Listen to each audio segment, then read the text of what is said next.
This is Hello Healthy, a Dignity Health podcast. Here's Bill Klaproth. There's a new program to provide medication and training in the fight against the opioid epidemic with the Bridge Grant Program. So let's talk about the treatment of opioid addiction and Memorial Hospital's Bridge Grant Program with Dr. Kian Azimian, emergency medicine physician and the assistant medical director with Bakersfield Memorial Hospital.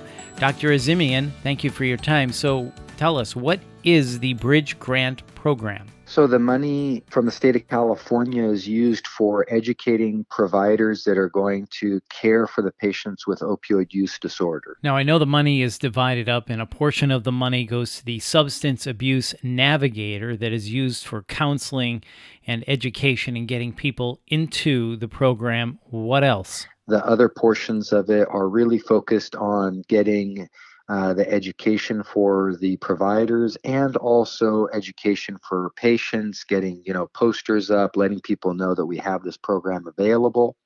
And then on top of that, we start people on that have opioid use disorder on these medications called buprenorphine. And then on an outpatient basis, they're started on Suboxone. So then how does this work? I imagine a patient would present in the emergency department. What is the process after that then? So once the patient arrives in the emergency department that has opioid use disorder, we talk to them and try to get them onto medications that will treat their illness. So that can happen in a couple of different ways.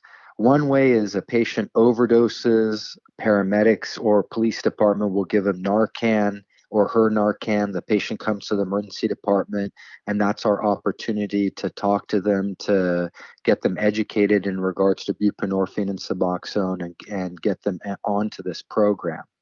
Another way is patients that come into the emergency department for unrelated things. They're coming in for an abscess, they're coming in for a cold or what have you, and we identify them as having opioid use disorder from either pills or heroin or whatever, and then we could talk to them about what we have available through this program. And then ultimately, now that our program is up and running, we actually have patients that come in that have talked to other folks that have opioid use disorder, and they basically learn that we are a resource for them, so they come in and we're able to get them into the program. So how do these other medications work, and how are they different than Narcan? So Narcan is the medication that basically reverses the opioid. So if you can imagine any opioid, like heroin, fentanyl, morphine, Dilaudid, is kind of like the gas pedal for narcotics. So it makes your pain go away, but at the same time, it gives you constipation, decreases your respiratory rate, makes your pupils small, etc. That's what the narcotic does. What the Narcan does is it reverses it. It's kind of like the brake. And in the way that it actually works in the body is it pushes off the narcotic off of the receptor on the cells of the body that make you have that sensation that the narcotics give you. So the Narcan reverses that. But the way the buprenorphine works is it's kind of in between. It sits on that receptor, but it doesn't kind of push the receptor or sit on the receptor so hard that it makes you, have that decrease in respiratory rates and stop breathing, etc. So can you talk about the benefit of this type of medication that you've been talking about that comes with the Bridge Grant Program? What is the benefit to the patient? And then what is the benefit to the hospital? Unfortunately, the patients that are using the other opioids like the pills or the fentanyl patches, or they're going on the street and purchasing, heroin, of course, all of the other opioid pills and patches, et cetera, they predominantly are buying it from the street or getting it from other patients that are getting it from physicians, et cetera. All of those have a very, very high likelihood of overdoses. So patients can die from the overdose. Unfortunately, if you're sharing needles, you have a very high chance of transmitting illnesses from person to person.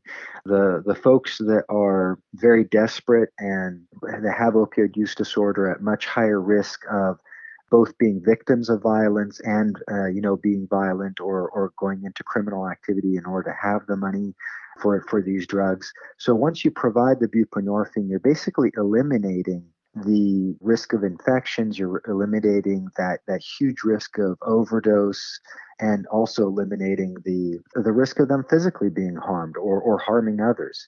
And once patients are on these treatments, the overall risk reduction for mortality is a 15-time reduction in likelihood of death, which is, and that's all causes of death from opioid use disorder.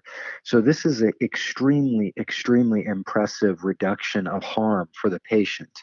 That helps not only the patient that's in front of you, that could be, a family member, a friend, or, just a community member, but it also helps everybody else in the community.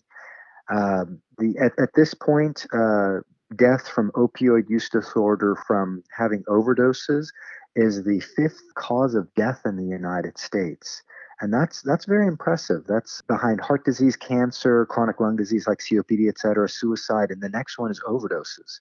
So it's very, very impressive. I mean, just a couple of years back, it was over 70,000 per year in 2018. So you said 15 times, 15 times risk reduction in mortality. That's unbelievable. Let me put it to you this way. If we give an aspirin to somebody to avoid having them have their next heart attack, if I recall the numbers, the number needed to treat is 7 people you need to treat in order to actually help one person. This is so impressive as far as how much it helps. It's 15 times stronger. So for every person that you're treating, you're reducing their risk by 15 times of dying. It's very impressive how well it works as far as getting their risk of death to decrease. So it's easy to see the clear benefits of the Bridge Grant program.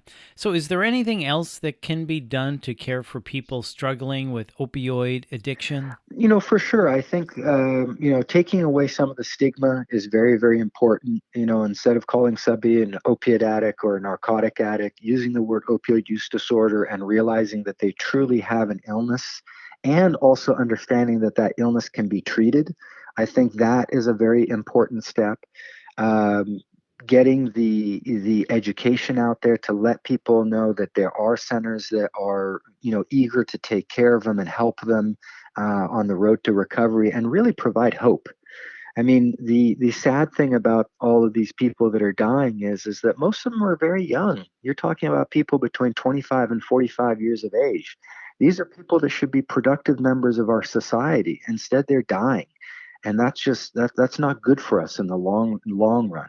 And this is from all uh, swaths of socioeconomic status. I mean, this isn't just some person that's been homeless their whole life. This is from poor, middle class, rich. I mean, everybody's in there. The other thing is Narcan. I mean, we really need to get Narcan out there and let people know that Narcan is available for them.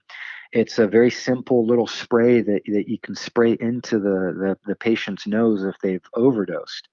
And getting that out very readily available is very helpful because instead of waiting for a police officer or paramedics to come over and shoot the medication, just spray it into somebody's nose or give them an injection of the Narcan. Right. If people have this available to them, they can just spray it in the nose of somebody that's overdosed and save their life.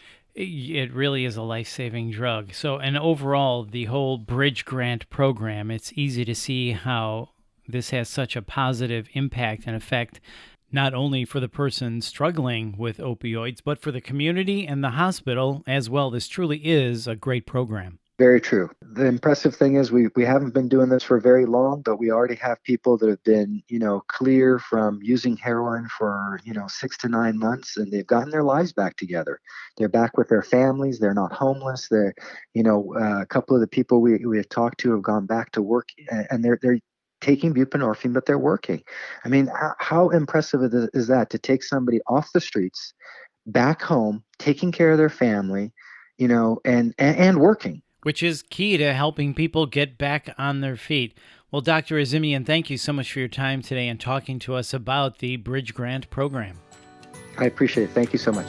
That's Dr. Keon Azimian, and for more information, please visit dignityhealth.org/Bakersfield.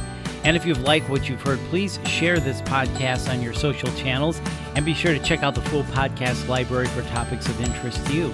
This is Hello Healthy, a Dignity Health podcast. I'm Bill Klaproth. Thanks for listening.